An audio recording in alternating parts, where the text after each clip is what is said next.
I saw a sparrow in an airport once, flying past Manila International's boarding gates like it was starring in the most mean-spirited Windex commercial, circling its bewilderment as airplanes took off on the other side of the spotless glass wall. The only other animal I relate to quite so much as that is the dugong. It's not just a Pokemon, by the way. I've had like this problem before. People don't know that dugongs are like an actual animal. They are. Which are a lot like manatees, except they only live in salt water. Their tails look more dolphin, and they mate for life.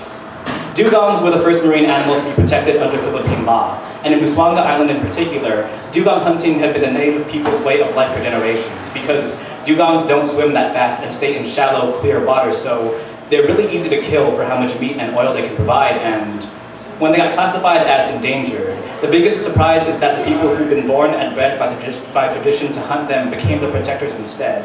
Now patrol the surrounding waters to defend dugongs from poachers, because sometimes a group of humans looks at a species which has not evolved to survive this world. We've chiseled crucible serrations sharper than the volcanic rocks that make up the island of the Siete Pecados, and says, these creatures, clumsy and clever as they are, these creatures too should still live. Shall not fade for the sake of our banquets, shall not fade for the sake of our fishing nets, shall not fade for the sake of our 5-star luxury resort travel destination branding. And the only reason I am still alive is because a few humans feel the same way about me. And I wonder if a dugong ever met a stellar sea cow, its closest genetic relative, before they went extinct in the 18th century. If the dugongs understand the reason they have survived while the stellar sea cows have not, is because the human species is trying to be kinder. The way a human individual in rehab or on suicide watch is trying to regain a reason to live free, I wonder if the humans understand that if they can fathom posing through bigotry, violence, and economics, an existential species-wide threat, including but not limited to themselves, and they have already paved the pathway to fathom how an individual's mind from that same species can seek to shipwreck itself in the middle of all this murky, hollow water, and yet simultaneously be struggling to swim towards the stormy horizons of each new day.